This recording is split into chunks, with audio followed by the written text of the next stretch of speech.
What is up, everybody? It's JT Sports and back to you guys with episode 10 of the JT Sports Podcast. On this episode, I'm going to be talking about why Miami Dolphins wide receiver Preston Williams could have a breakout season this year. I'm also going to be giving my take on the Dak Prescott and Carson Wentz debate, who I feel is the better quarterback.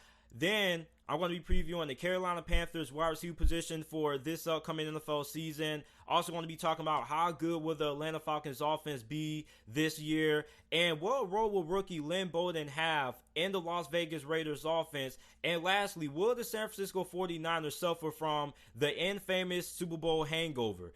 Now, for those of you guys who are listening to this on audio platforms, Apple Podcasts, Spotify, wherever you go and get your podcast, make sure that you go ahead and leave a 5-star review on the podcast. Also, make sure to go ahead and follow me on my social media pages, which is JT Sports _ on both Instagram and Twitter. And also make sure to go ahead and subscribe to my YouTube channel, which is JT Sports on YouTube. I want to talk about why Preston Williams will break out for the Miami Dolphins this season in 2020. Now, Preston Williams is going into his second year in the NFL out of Colorado State University. He had his rookie season last year in 2019 cut short due to a season-ending ACL injury. And before his injury, he had 428 receiving yards, 3 touchdowns, caught 32 receptions on 60 targets, and was averaging 13.4 yards per reception. Now, Preston Williams is 6'5", 218 pounds. This guy is big, he's physical, but one thing that really impressed me about Preston Williams was how light on his feet he was. Like, this guy has really good feet and really quick feet despite being 6'5", basically 220 pounds. You don't really see a lot of wide receivers with that size that have that kind of footwork like Preston Williams. Preston Williams to me is like a mixture of AJ Green and DeAndre Hopkins combined in one. DeAndre Hopkins is one of the more violent wide receivers that we've ever seen enter the NFL. Like, this guy is really physical. DeAndre Hopkins embraces contact, and he makes a lot of catches. DeAndre Hopkins basically can catch anything, and that's what Preston Williams was able to do last season for the Miami Dolphins in his rookie season. The short sample size that we saw in Preston Williams, this guy caught everything. I mean, he was catching fade routes in the back of the end zone. He was catching sideline toe tap grabs. This guy was catching 50-50 jump balls. This guy was catching passes with like 3 defenders getting ready to lay a big hit on him. I mean, this guy caught everything. Everything. If you don't believe me, go back and watch. Like, this guy literally caught a pass with 3 defenders right around him, took the hit, and still held on to the football. This guy is incredibly strong. He's really physical. Now, he's not a burner down the field. I don't think that he has blazing speed. He's not like your physical freak of nature like a DK Metcalf, but he is physical. He's physical. He's going to be a good downfield vertical threat for the Dolphins. And it's weird because they not only have Preston Williams, but they have Devontae Parker, who has the basically similar skill set like Preston Williams as well. So you got 2 wide receivers on the outside that are very physical, that can basically catch anything, jump balls, fade routes in the red zone, whatever you need them to do. Both Preston Williams and Devontae Parker can do that. And Preston Williams is going to have to step up this season, coming off that season injury last year for the Dolphins offense, because they just lost Allen Hurns and Albert Wilson, who chose to opt out of this year's NFL season. So Preston Williams is going to be thrusted into that wide receiver 2 role, and he's going to have to take some of that pressure off Devontae Parker, because Devontae Parker is coming off a breakout season last year. And when you have a wide receiver that's coming off a season that Devontae Parker had last year, that basically he took everybody by storm and came out of nowhere, basically saved his NFL career, a lot of teams, a lot of defenses are going to be keying in on stopping Devontae Parker. So when you got defenses that are going to be locked in on stopping Devontae Parker, Preston Williams is going to have to be the guy who steps up and takes the load and makes defenses pay for double teaming or keying in on Devontae Parker.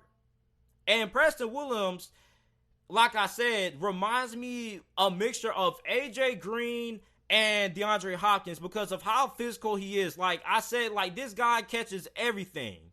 And I believe that Preston Williams is going to have a breakout season this year and 2020. And if you're a guy who plays fantasy football and you're looking for a wide receiver to draft in the later rounds that has a lot of upside, a lot of potential without giving up a high draft selection for guys like Terry McLaurin or Deontay Johnson, look to draft Preston Williams. I got Preston Williams basically for free because a lot of the leagues that I in and the couple of drafts that I have participated in, Preston Williams hasn't even been drafted. So you can basically get Preston Williams for basically nothing, or you can pick him up with a late selection and keep him on your bench and stash him because I think this is a guy who has a lot of upside. Like I said, this guy is 6'5", 218 pounds, and he has incredible footwork. I've never seen a wide receiver with that kind of size. Well, it's a couple of wide receivers that do have the size that Preston Williams has, but you don't really see a lot of wide receivers with that size that have that good of a footwork that Preston Williams has. Like, he is really loud on his feet. Like, his footwork is really impressive to me. Really impressive. So, you're getting a guy who can catch 50-50 balls, jump balls, fade routes in the back of the red zone, passes in the middle of the field. He can do everything.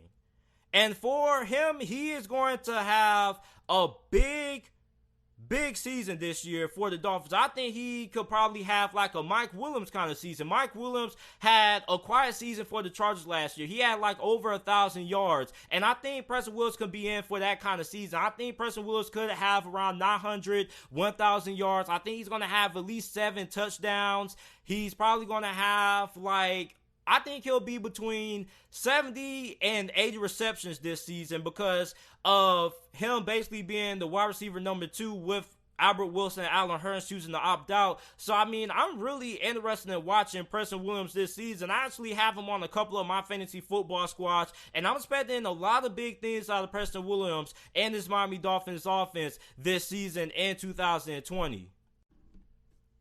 Last week, I went to get my hair cut. Now, in the barbershop that I go to, it's 3 barbers. It is a Chicago Bears fan, a Jacksonville Jaguar fan, and a Dallas Cowboy fan. Now, the barber that was the Dallas Cowboy fan was arguing with a Philadelphia Eagles fan that had walked in. And they were debating about who was the best quarterback in the division, Carson Wentz or Dak Prescott.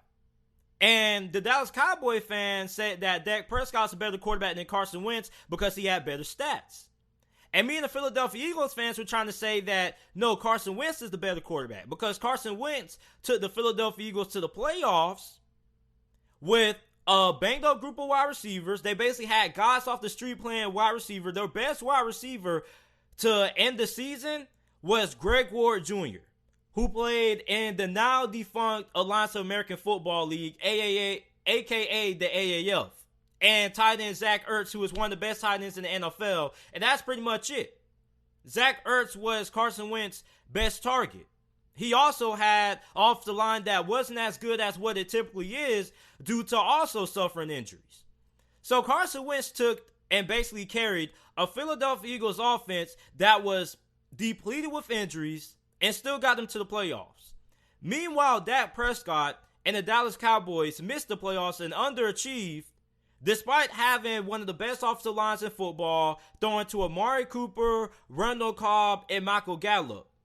Now, I told the Dallas Cowboy fan, I said that how is Dak Prescott better than Carson Wentz when Carson Wentz carried the Eagles on his back to the playoffs with basically no wide receivers and his only reliable target being Zach Ertz. And his argument was Dak Prescott had better stats. Well, of course Dak Prescott is going to have better stats because he's throwing to better receivers. Dak Prescott last season threw for 4,902 passing yards, 30 touchdowns, 11 interceptions while completing 65.1% of his passes. Carson Wentz threw for 4,039 passing yards, 27 touchdowns, and 7 interceptions, completed 63.9% of his passes. But think about that. Dak Prescott threw for 3 more touchdowns with Carson Wentz with a superior group of wide receivers than what Carson Wentz had to work with. He was throwing to Amari Cooper, Michael Gallup, and Randall Cobb. And also Jason Witten, who also was pretty productive as well last year despite being up there in age. And a lot of Cowboy fans say that, oh, JT, Dak Prescott was held back by coaching. So is Deshaun Watson. Deshaun Watson has been carrying the Houston Texans on his back and Bill O'Brien on his back ever since his second year in the NFL. So don't tell me nothing about Dak Prescott being held back by coaching, because Deshaun Watson has been getting the Texans to the playoffs despite having Bill O'Brien as his head coach. So I don't want to hear anything about Dak Prescott being held back by coaching, because it was several games that the Dallas Cowboys lost last year because of Dak Prescott underperforming in big moments. Let's talk about the game against the New York Jets that they lost. Let me tell you something.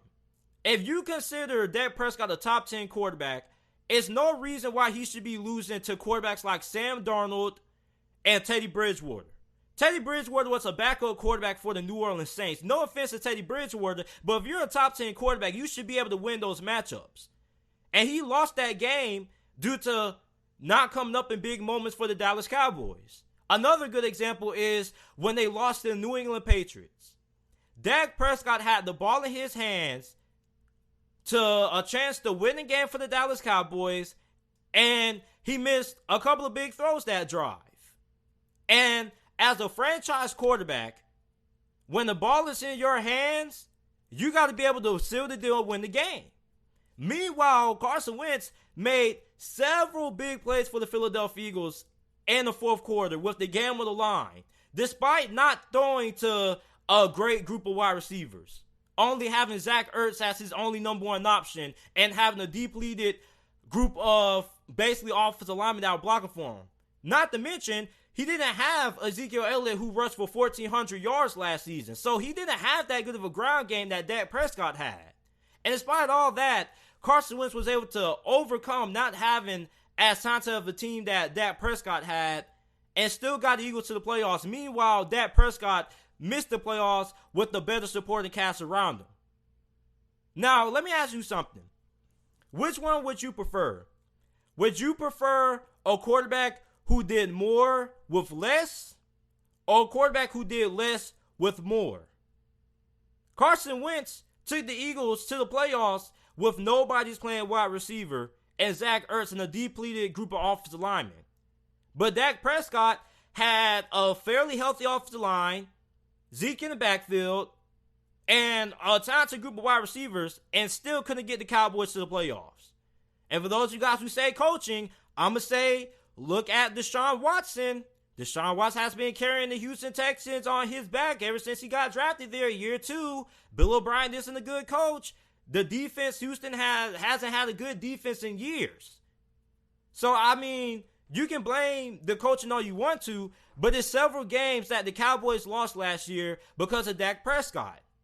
Dak Prescott didn't rise to the occasion. Meanwhile, Carson Wentz did.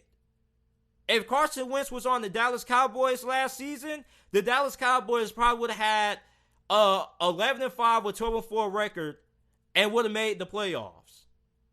But if Dak Prescott was on the Eagles, they wouldn't even have made the playoffs. I don't even think they would have had a winning record. Because Dak Prescott is only as good as the guys that he has around him. Carson Wentz is probably one of the few quarterbacks who is a top 10 quarterback who did more than any other quarterback who we consider a top 10 quarterback. Carson Wentz went to the playoffs with less talent than Patrick Mahomes. Patrick Mahomes was throwing to Sammy Watkins, Mecole Hardman, Tyreek Hill, Travis Kelce. Meanwhile, Carson Wentz did more with less. He won more games than Patrick. Well, he won games despite not having a great team around him. But Patrick Mahomes did. What about Russell Wilson? Russell Wilson made it to the playoffs. He was throwing to DK Metcalf and Tyler Lockett. Although his offensive line wasn't that great, he still had more talent around to work with than what Carson Wentz had to win with. What about Drew Brees? Drew Brees had more talent than Carson Wentz. But despite that, Carson Wentz still went to the playoffs. So it is quarterbacks that Carson Wentz went to the playoffs despite not having the same amount of talent as other guys like guys like Drew Brees, Patrick Mahomes, and Russell Wilson. So once again, I'm asking you guys a question. Which one would you prefer? The quarterback who took his team to the playoffs with a not so great offensive line that was injured and a not so great group of wide receivers that were also injured, or a quarterback in Dak Prescott who had a better team around him but couldn't get the Cowboys to the playoffs? And I understand it's a team game, but in big moments, Carson Wentz stepped up, and in big moments, Dak Prescott, he shrunk. He came up small. He came up short. So, I'm taking Carson Wentz over Dak Prescott. I want the quarterback who does more with less. I want the quarterback who has proven that he can win without having a great group of talent around him. Meanwhile, Dak Prescott has proven that he cannot win without Ezekiel Elliott. He can't win without Amari Cooper. He can't win without a great coaching staff. He needs everything to go his way. A elite quarterback, a quarterback that you consider elite, is a quarterback that can make something out of nothing. He can turn a bad play call into a 5 or 3 yard gain. A elite quarterback elevates the guy who is calling the plays.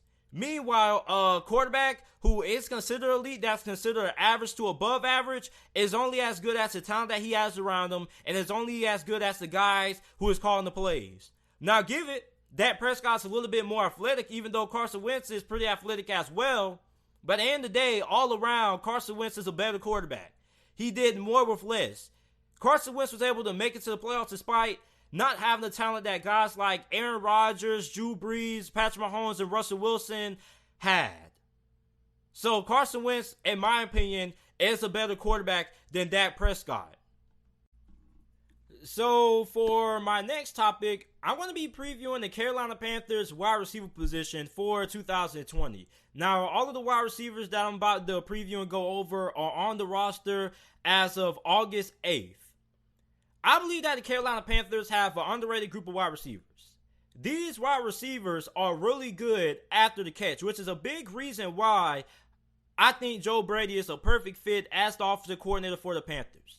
Now, Joe Brady at LSU, a lot of people think that LSU's offense was just, Joe Burrow throwing darts to Jamar Chase and everybody else, but it really wasn't.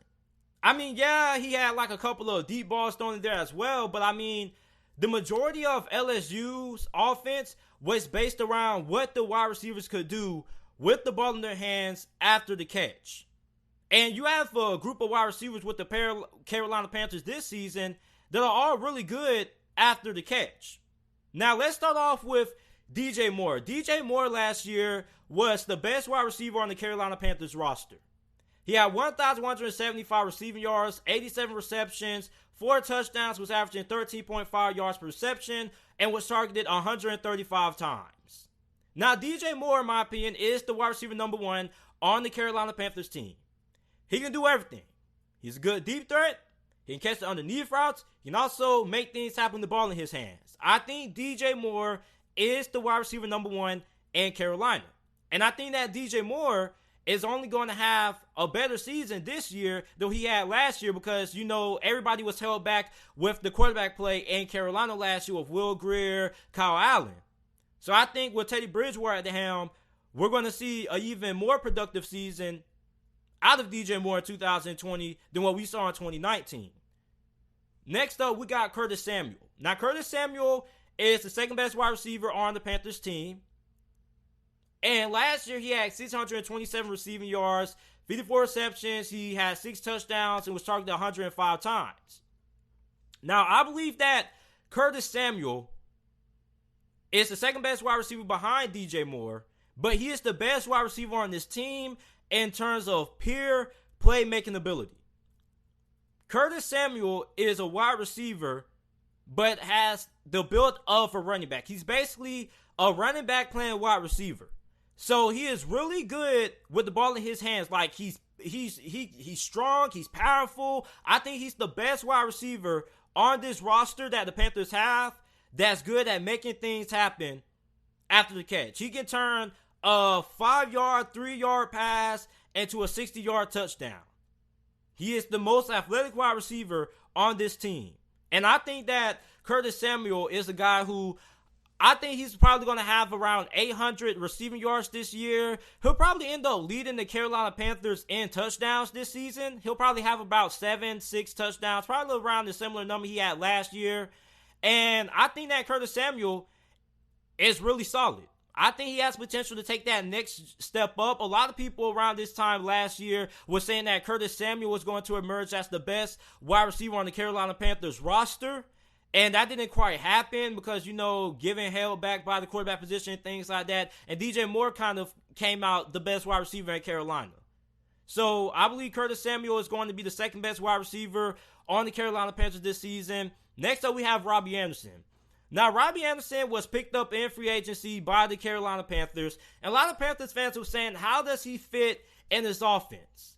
Because you got Teddy Bridgewater, a guy who doesn't really throw the football all that deep. He's known as taking what the defense gives him. And a lot of Carolina Panthers fans need to understand this. Every NFL team can use an elite deep threat like Robbie Anderson. You see, when teams and defenses start to play underneath and they just start to play just to try to stop the short passing game, Robbie Anderson can come in and take the top off the defense. So the defense with Robbie Anderson is going to have to account for Robbie Anderson and his speed and his ability as being one of the best deep threats in the NFL and keep the defense playing balance. So the defense with Robbie Anderson on the field isn't just going to be on the field just playing the short underneath routes. They're going to have to be able to account for the deep passes as well. And Robbie Anderson last year with the New York Jets had 779 receiving yards, 52 receptions, 5 touchdowns to 96 targets. Over his last few seasons with the New York Jets, I think he has always had or been targeted over 90 times. And Robbie Anderson also, he's not a guy who's going to make a lot of things happen after the catch with the ball in his hands. He's a guy who, if you give him a little bit of a crease, he make you pay. He's not a guy who's going to be having all these incredible jukes and, incredible spin moves after the catch and things like that, like Curtis Samuel. But he is a guy, if you give him a little bit of space, he can make you pay.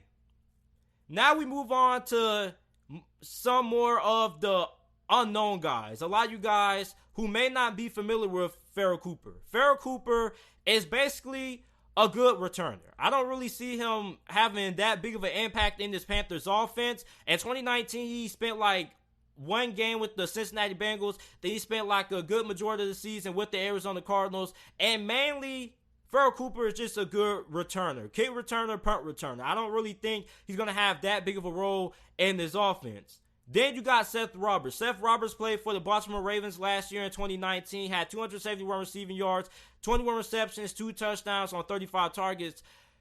Seth Roberts struggled with drops last season with the Ravens. He had a couple of key drops, especially in that Tennessee Titans game and that divisional round game that the Ravens lost. He also had a couple of big drops versus Seattle, although the Ravens were able to overcome that and win that game. He struggled with drops.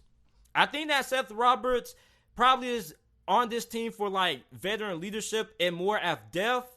But I don't really like him all that much as I like the other wide receivers that I named, like a Curtis Samuel or Robbie Anderson. But I do think he probably could make the team just for depth. Then you got Ishmael Hyman. Ishmael Hyman was an undrafted free agent back in 2019 out of James Madison University. He spent time with the Cleveland Browns, who he ended up getting cut after the preseason, and he basically spent the majority of 2019 on the Tampa Bay Buccaneers practice squad. And in January, he basically signed a futures deal. I think it was either January or December, I can't remember, but he signed a futures deal with the Carolina Panthers. So it remains to be seen if he's even going to make the roster or if he's even going to end up being placed back on the practice squad. Now you got Brennan Zastros. I think I pronounced his name right. He was waived by the Minnesota Vikings. He was on their practice squad. I think he's more of a special teams guy. Once again, I'm not expecting a lot out of him. Then you also got Keith Kirkwood. Keith Kirkwood didn't really do anything for the New Orleans Saints back in 2019 last year. But in 2018, he had like a couple of big plays, a couple of big moments for the Saints. So I think he's a guy who could be in the mix in this wide receiver group for the Panthers. Then you got Andrew White, who has been on the Carolina Panthers practice squad for basically the last 2 seasons, 2018, 2019.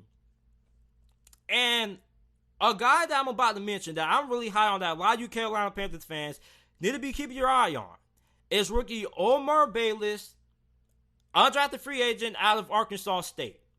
Now, Omar Bayless, for Arkansas State last year in 2019, was one of the best wide receivers in college football. He was second in receiving yards behind Jamar Chase and was third in touchdowns. He also was a third-team All-American, and he was Sun Belt Player of the Year. And I watched a couple of Arkansas State games, and I watched a couple of Omar Bayless performances. This is a guy who caught a lot of passes. He caught like 4 touchdowns off pass interference calls. It was pass interference, defense was draped all over him, and he still was able to come down to football. Like, this guy's a good vertical threat.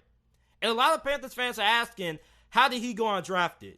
Well, go back and watch his combine performance. He ran a 4.62 and a 4.68 at this past year's NFL Combine. So as we all know, the 40-yard dash makes or breaks you, and the 40-yard dash kind of dropped his draft stock.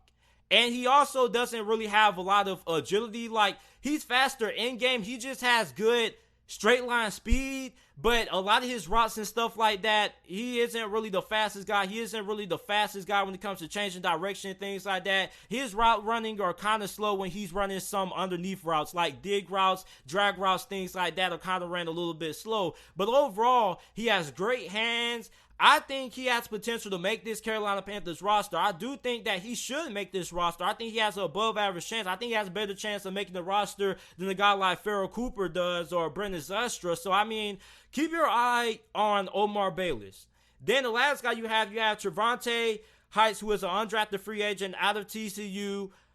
I don't really know what to expect out of him. So, overall, here's my projected depth chart and guys who will make the Carolina Panthers roster.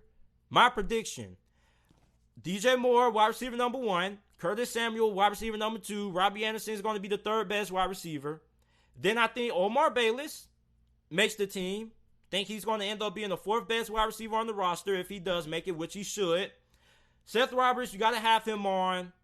Then lastly, I think that Keith Kirkwood makes the team. Keith Kirkwood didn't really do anything with the New Orleans Saints last year, but in 2018, he had some pretty big moments. So those are the guys who I think make the roster for the Carolina Panthers, and that is my wide receiver preview for the Carolina Panthers 2020 as of August 8th.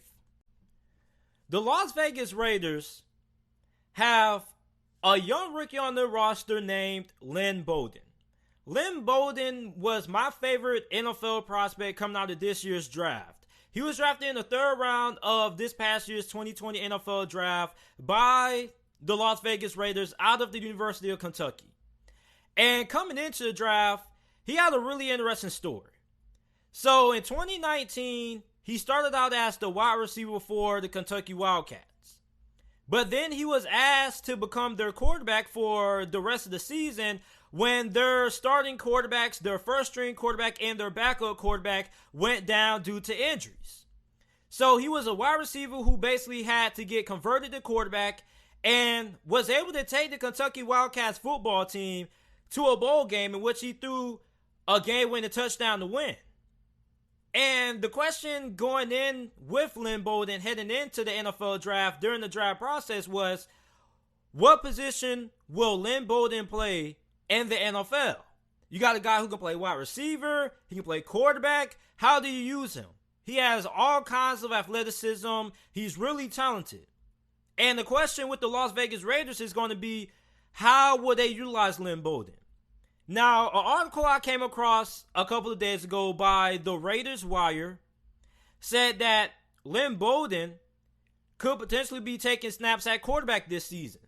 Now, according to the article, in a recent media session with offensive coordinator Greg Olson, they talked about how they planned on using Lynn Bowden in 2020. And he said, and I quote, "Right now we have him working out of the running backs room. He's meeting with Kirby Wilson, our running backs coach, so we've got him at the running back. But also, he had to learn a lot of things that we do at the quarterback position. You've seen the game change from year to year, the use of RPOs, the use of Taysom Hill, and those type of players that played that RPO-style offense in college, they become valuable for us. And we believe that he can transition and be a running back as well as do some of the plays at the quarterback position that he did in college." Now, Lynn Bowden in college basically was playing quarterback, but they ran the majority of the time. They pretty much ran 90% of the time, and he was really effective in that offense. And how are the Raiders going to use him? It looks like the Raiders are going to line him up everywhere. Like, I don't think he's just going to play just running back. Now, of course, when he initially got drafted, I already had a suspicion that John Gruden was planning on, having him learn the quarterback position and taking a couple of snaps at the quarterback position so they can find a way to use him in that offense. So I already knew what the Raiders were going to do. I wasn't really surprised that this came out, that the Raiders were planning on having him take snaps at quarterback this season, because when you have a guy who can do everything like Lynn Bowden, you have to try to find ways to get him the ball. So they have him at running back right now, which is a little bit caught me off guard, because I thought they would end up using him at wide receiver, especially considering the fact that going in, like, they didn't have a lot of depth at the wide receiver position. But it turns out they're going to end up using him as a running back.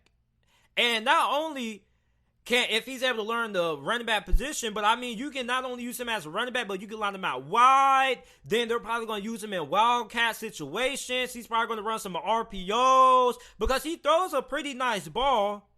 Now, is he like a made-to-be franchise quarterback or something like that? No. But he is a guy who will come in and you can run a couple of plays. You can run some very unique formations with Lynn Bowden. And Lynn Bowden is a really incredible athlete. I mean, this guy in the open field is really elusive. Really hard to bring down. So, I mean, Lynn Bowden, this guy is probably going to line up everywhere for the Las Vegas Raiders. John Gruden is going to love Lynn Bowden. I think we're going to see Lynn Bowden we're going to see a lot of Lynn Bowden this year. If you're a Raiders fan, get familiar with Lynn Bowden. If you don't know who Lynn Bowden was before this video, you're pretty much going to know who he is after this season, because I think John Gruden is going to fall in love with Lynn Bowden. Like, John Gruden is the offensive guru, man. Like, this guy loves trying to figure out new innovative ways. And when you look at Lynn Bowden is a player that John Gruden is going to love, because you can do so much with Lynn Bowden. So, I mean, not only if he's able to learn the halfback position, he's also going to be really good catching the ball out of the backfield. So, I mean, you can line him up in slot. You can line him out outside. I mean, you can run split back formation. Josh Jacobs, Lynn Bowden. I mean, the possibilities are endless. Wildcat, you can even run some RPOs with Lynn Bowden. And you don't get that kind of, ability out of Derek Carr, because Derek Carr isn't, that athletic. Marcus Mariota, he's pretty athletic, but he doesn't, have the running ability of a Lynn Bowden. And when I say running ability, I'm talking about he's not as gifted as a runner as Lynn Bowden is. So, I mean, the possibilities for Lynn Bowden in this Raiders offense is really interesting. When he got drafted by the Las Vegas Raiders, man, like, I was really happy, because I know the Las Vegas Raiders was a place that will actually utilize every single ounce of his talent. So, I mean, what role will Lynn Bowden have in the Las Vegas Raiders offense? He's pretty much going to play that Taysom Hill role, but he's going to up it to another level, because I feel he is a lot better than Taysom Hill. I mean, he is already a really solid wide receiver. If he's able to learn the running back position, he's going to be able to be a threat there. He's already a pretty solid runner. Look what he did playing for Kentucky last year at the quarterback position. So, I mean, the opportunities are endless for Lynn Bowden. I'm really excited to see what Lynn Bowden does with the Las Vegas Raiders this season. How good will the Atlanta Falcons offense be this upcoming NFL season in 2020? Now, last year, the Atlanta Falcons had a top 5 offense. They were 5th in total yards per game with 379. They were 3rd in the NFL in pass yards per game with 294.6. But they were one of the worst teams in the NFL when it came to running the football. They only averaged 85 rushing yards per game. Now, I think that should change with the new addition of Todd Gurley. Now, a lot of people question, can Todd Gurley stay healthy? If Todd Gurley is able to stay healthy and he is able to return to his 2018 form, oh my gosh. The Falcons got to steal if that's able to happen. You see, a lot of people got to realize this. If Todd Gurley is able to stay healthy and he's just able to get back to at least 80% of what he was in 2018, the Falcons are going to have one of the best halfbacks in the NFL. Todd Gurley is still pretty young. He's only in his mid-20s. He still has like at least 4 or 5 prime years as a halfback. Now, what does Todd Gurley bring to Atlanta Falcons? You're getting one of the best halfbacks in the NFL when healthy, if he stays fully healthy. You're also getting a halfback that's pretty good in the passing game as well.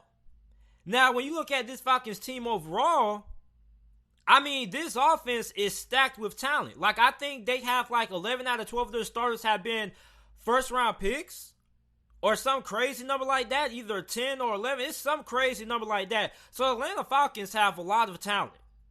And, I mean, let me go back to Todd Gurley. I know a lot of people hate when I jump back and forth, but the LA Rams, a big reason why Todd Gurley wasn't as effective last season as what he has been in the past was not only because of his arthritis, but a lot of people got to remember, the Rams had a lot of injuries on the offensive line. And that was another big reason why Todd Gurley kind of had a fall-off year last year. So when you go to the Atlanta Falcons, you look at a team that has a lot of talent at the offensive line position. The offensive line, if they're able to stay healthy this year, I think they could make a major step in improvement, because the offensive line for the Atlanta Falcons the last couple of years has kind of been shaky. But I think this could be the year in 2020 that this offensive line can put it together. Now, when you look at the wide receiver position, this is one of the 5 best wide receiving cores in the NFL. You got Julio Jones, who we already know is the best wide receiver in football. Yes, Saints fans, if you guys are watching, I'm saying Julio Jones is better than Michael Thomas. Julio Jones last year, 1,295 receiving yards, 99 receptions, 6 touchdowns. Then you got Calvin Ridley. Calvin Ridley missed a couple of games last year. If he would have stayed fully healthy and played in every single game, he would have had over 1,000 yards. He had 866 receiving yards, 63 receptions, and 7 touchdowns. Then you got Russell Gage. Russell Gage was a guy who came in and filled in and made the most out of his opportunities. 446 receiving yards, 49 receptions, 1 touchdown. Then you got Laquan Treadwell, and you got Christian Blake. Now, Laquan Treadwell is basically trying to save his career. Laquan Treadwell has the most to prove out of anybody on this Atlanta Falcons offense. Because, listen, he was basically a bust in Minnesota and didn't work out. So if he doesn't show any signs and he doesn't, show a post that he has what it takes to live up to the level of expectations that he was drafted to be by the Minnesota Vikings a couple of years ago, then the Falcons are most likely going to have to end up getting rid of him at the end of the 2020 NFL season. But, Laquan Treadwell is a guy who has a lot of potential. Any guy, who has that bust status is a guy who has a lot of potential, because he wouldn't have got drafted that high if he didn't. So, Laquan Treadwell, maybe Minnesota just wasn't a good fit for him. Maybe he just needed a change of scenery. So, maybe Atlanta can bring the best out of Laquan Treadwell, and Laquan Treadwell can actually show some sign of a pulse. Then you also got Christian Blake. I like Christian Blake as well. So, the wide receiver position, like I said, this is one of the best wide receiver positions in the NFL. They can really air it out. Then you got Matt Ryan. Now, Matt Ryan, I think he is a guy who is very motivated going into this year, because Matt Ryan got left off the NFL Top 100 Players list. Now, Matt Ryan has been a top 10 quarterback in the NFL for the past decade. And Matt Ryan last season, 4,466 passing yards, 26 touchdowns, 14 interceptions, completed 60% of his passes. Now, I think a big reason why Matt Ryan didn't make the NFL Top 100 list this season was because he kind of had a fall off, because the offensive line wasn't all that great last year. Now, the offensive line improves like I believe that it should, then Matt Ryan should, his numbers should go back up to where they were in the past. Because Matt Ryan at one point is putting up like 40 touchdowns and nearly 5,000 yards almost every season. So, Matt Ryan, if you give this guy a good offensive line, he's going to put up some top 5, top 10 quarterback numbers. But, last year, I feel like the offensive line kind of held back Matt Ryan. If the offensive line was better, Matt Ryan's stats would have been a little bit more better, and he probably would have ended up making the NFL Top 100. So I don't really know how they do the list, but that's the only explanation that I have when it comes to Matt Ryan not being on the NFL top 100. I don't know how he got left off, but I mean, that's pretty much the only reason I can come up with, because even though Matt Ryan's season wasn't, the level of season that we've been accustomed to seeing out of Matt Ryan the past couple of seasons, I still felt he was good enough that he should have been on the NFL top 100 list. But hey, I don't make the list. The players that vote on that list, I guess all the players get high and they just write down who they feel should be on the list, anything like that. But I mean, another acquisition that I really like by the Atlanta Falcons, other than Todd Gurley, is tight end Hayden Hurst. Now, they lost Austin Hooper in free agency, who signed with the Cleveland Browns, who he is now one of the highest paid tight ends in the NFL at the moment. So the question was, how are the Falcons going to replace Austin Hooper? Well, they make a trade with the Baltimore Ravens, and they trade for Hayden Hurst, who, by the way, was a first-round pick by the Ravens a couple of years ago. Now, he kind of got outshadowed by Mark Andrews, who was taken a couple of rounds after him. But, I mean, look, Hayden Hurst had 349 receiving yards, 30 receptions, and 2 touchdowns with the Ravens. And that was him pretty much being the backup behind Mark Andrews. Now, with him being the tight end one in Atlanta, not really having to worry about, sharing snaps at the tight end position, I think Hayden Hurst could have a really solid season with the Atlanta Falcons.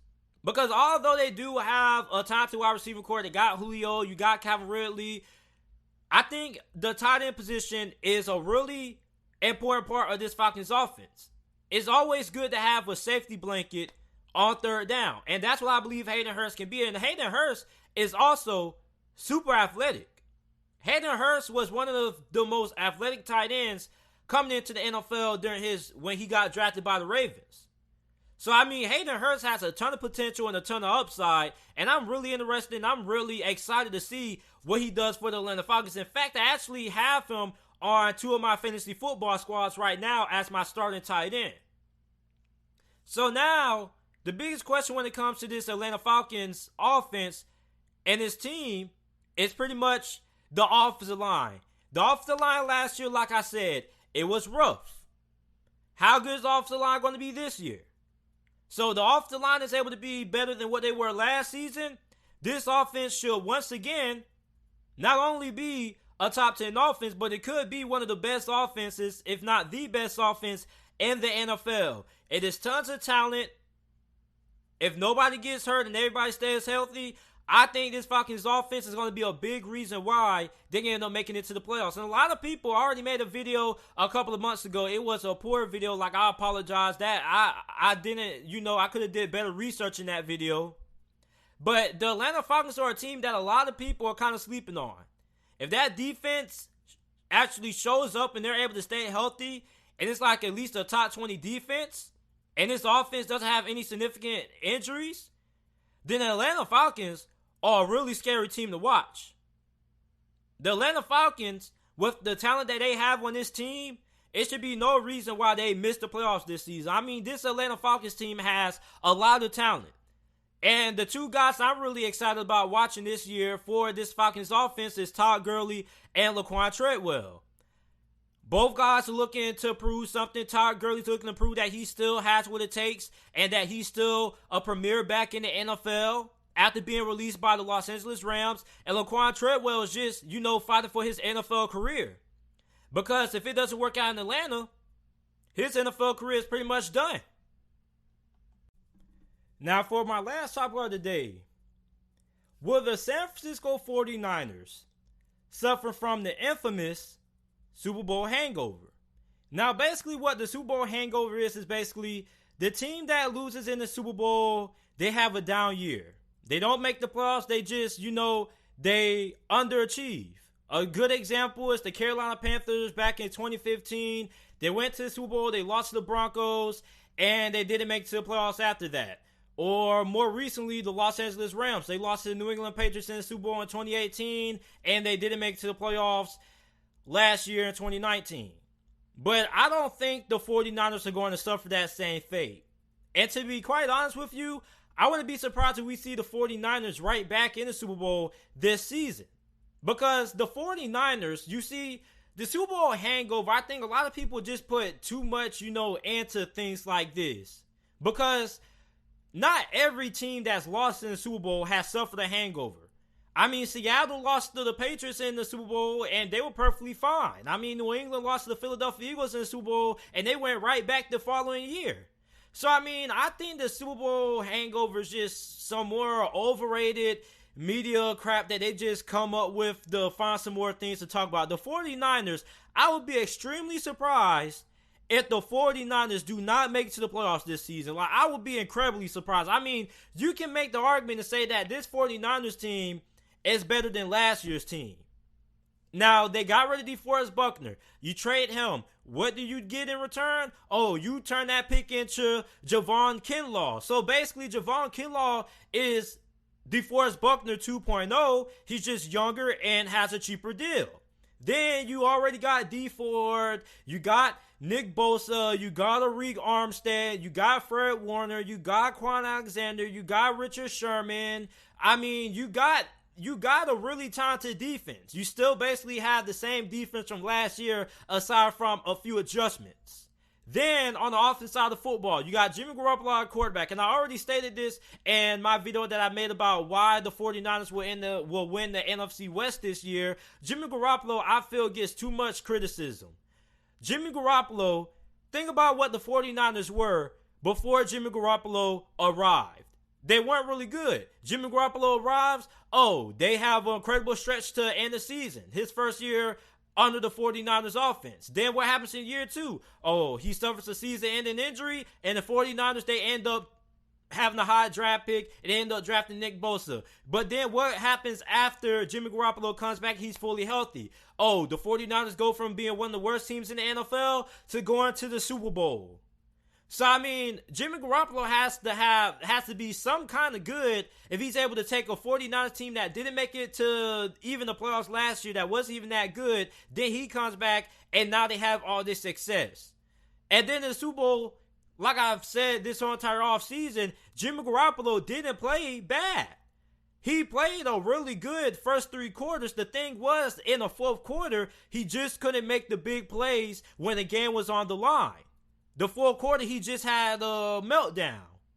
But again, Jimmy Garoppolo, I still think is capable to be the franchise quarterback for the 49ers. I don't think that he's holding back the 49ers like some people may say. Then you still have one of the best halfback groups in the NFL. You got probably the best tight end duo in the NFL now that you just picked up Jordan Reed and you still had George Kittle. And Jordan Reed is a top 5, top 10 talent at the tight end position. The thing is that he just can't stay healthy. Well, now with him being paired up with George Kittle, he doesn't have to be that primary tight end, which now means that he'll be that second tight end on the roster, which means he'll kind of come in a couple of formations and things like that. But when he's on the field, he'll be effective. Plus, in the role that he's going to have the 49ers, he'll be able to stay healthy. He'll be able to stay on the field longer. So, I mean, it's a win-win for both Jordan Reed and the San Francisco 49ers. So, you pick up a talented player like Jordan Reed and you pair him up with George Kittle. So, you probably got the best 1-2 punch at the tight end position. Then, you pick up Brandon Ayuk in the draft out of Arizona State. Really explosive wide receiver who I liked a lot. I felt like he should have went higher. I felt like he should have went in the top 20. So, I mean, the 49ers, I don't think they're going to have a Super Bowl hangover. I just think this is too good of a team. I think this is too well coached of a team to have a Super Bowl hangover. And the Super Bowl hangover, like, that's just some more overrated media bullcrap talk. Like people just bring that up just to, find some more topics to talk about, because you guys know it's the off season. A lot of people are searching for things to talk about, so they just make up, questions asking, will the 49ers suffer from the Super Bowl hangover? Like, come on, bro. Come on, man. Like, Look at this team. The Rams suffered the Super Bowl hangover because we knew the Rams didn't really have that long to, be competitive because of the cap situation and all the free agents that they made, all the free agent acquisitions that they made. So, I mean, the Rams, they basically had a mid-season rebuild last year. They had a couple of injuries, and that's why they fell off. But, I mean, we knew this. The Rams built their team to win a Super Bowl at that moment. The 49ers built this team to not only win now, but to compete for Super Bowls in the future. So, I mean, I don't think they're going to end up having the same fate as the Rams. I just think they have too good of a coaching staff. They have too good of a team not to make to the playoffs this year and to have a Super Bowl hangover. So I don't believe in that Super Bowl hangover bullcrap. I just think that's just some more nonsense that the media just throws out there just to give you guys more content that you guys will click on and get upset about.